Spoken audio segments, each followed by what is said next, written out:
Assalamualaikum warahmatullahi wabarakatuh.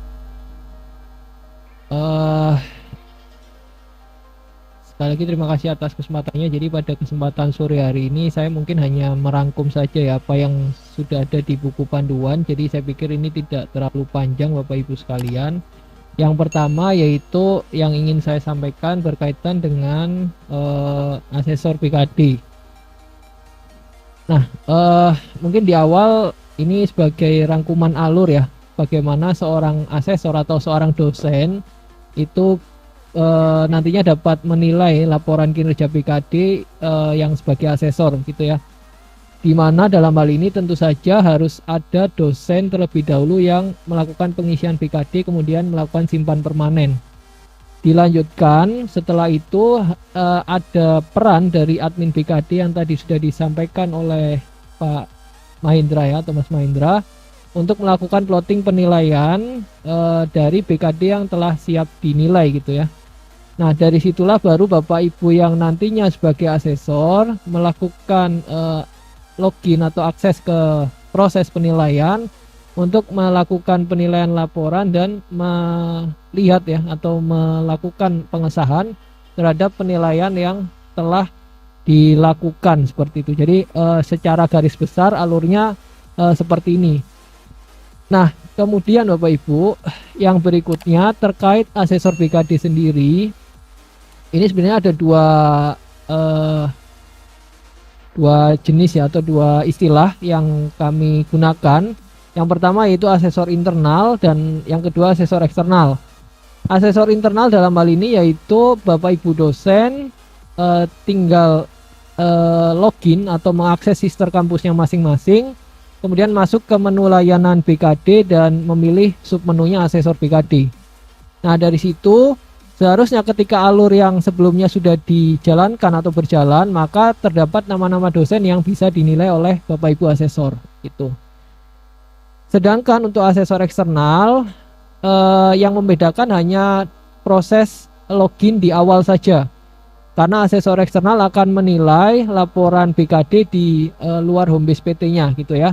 Jadi asesor A menilai di PTB gitu ya misalkan. Nah di panduan sudah dijelaskan sebenarnya, tapi ini dirangkum bahwa untuk asesor eksternal itu bisa akses ke di sini bisa dilihat ya domain sister kampus yang akan dinilai, kemudian slash asesor BKD eksternal gitu ya. Jadi secara umum domainnya pasti akan seperti yang ada di layar.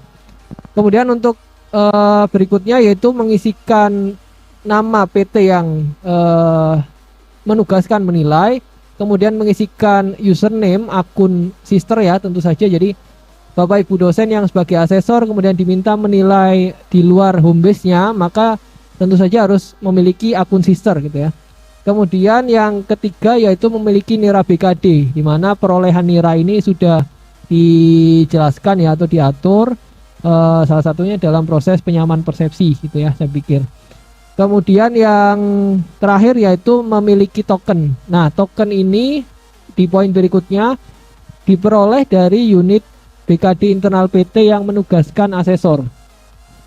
Jadi misalkan ada asesor gitu ya dari UI diminta menilai laporan BKD di ITB, maka unit BKD internal yang di ITB yang memberikan token kepada asesor di UI gitu ya, kurang lebih contohnya.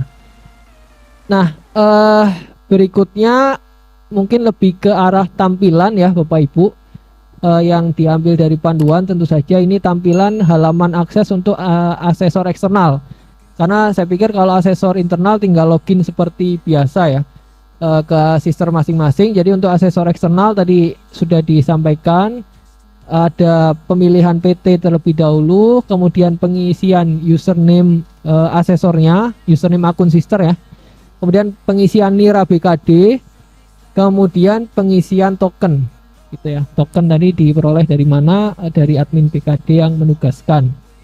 Nah, dari sini seorang asesor bisa masuk ke halaman awal yang tadi sudah jelas ya, plottingnya sudah dilakukan, maka seorang asesor sudah bisa memilih mana dosen yang bisa dinilai itu. Jadi di sini ada informasi asesornya, kemudian di bagian bawahnya ada nama-nama dosen yang harus dinilai. Jadi ketika munculnya 2 nama dosen berarti dapat penugasannya 2 orang gitu ya. Ketika muncul 10 berarti penugasannya 10. Nah, terkait proses penginformasiannya ini saya pikir di masing-masing unit ya. Jadi kalau secara sistem saat ini memang belum sampai ke proses tersebut. Secara sistem masih langsung ditampilkan gitu ya di aplikasi di asesor eksternalnya. Nah, kemudian berikutnya ketika tadi sudah masuk di list dosen yang harus dinilai, lalu asesor memilih dosen mana yang ingin dinilai, selanjutnya pasti akan muncul ke arah biodata terlebih dahulu. Nah, biodata ini akan menampilkan biodata asesor dan biodata dosen yang dinilai dan bisa dicermati oleh asesor mulai dari nama, program studi, status dosen dan lain sebagainya gitu. Kemudian untuk item penilaian kinerja semester BKD sendiri yang mencakup pelaksanaan pendidikan, penelitian, pengabdian masyarakat dan penunjang, secara proses ini akan sama, dalam artian nantinya akan ada judul kegiatan yang harus dinilai, kemudian detail kegiatan yang harus diperiksa beserta dengan bukti pendukung yang menyertai, entah itu dalam bentuk file ataupun tautan gitu ya yang dicantumkan oleh dosen. Nah, selain itu juga ada kolom untuk melakukan pengisian nilai dan kolom untuk melakukan pengisian komentar atau catatan. Catatan di sini diharapkan agar ketika ada revisi dosen hanya cukup melihat catatan tersebut tanpa adanya komunikasi yang terlalu jauh gitu ya, yang menyulitkan nantinya.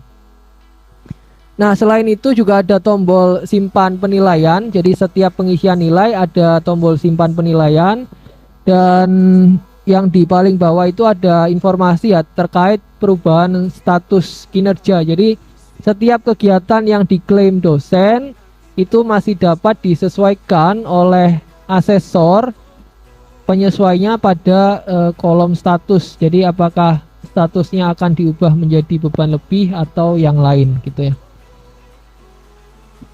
Kemudian terkait item penilaian kewajiban khusus, secara teknis ini sedikit berbeda dari penilaian kinerja semester ya. Karena dalam penilaian kewajiban khusus hanya diberikan 2 opsi. Jadi tidak mengisikan nilai angka tapi memilih opsi penilaian sesuai atau tidak sesuai terhadap klaim yang dilakukan oleh dosen gitu ya.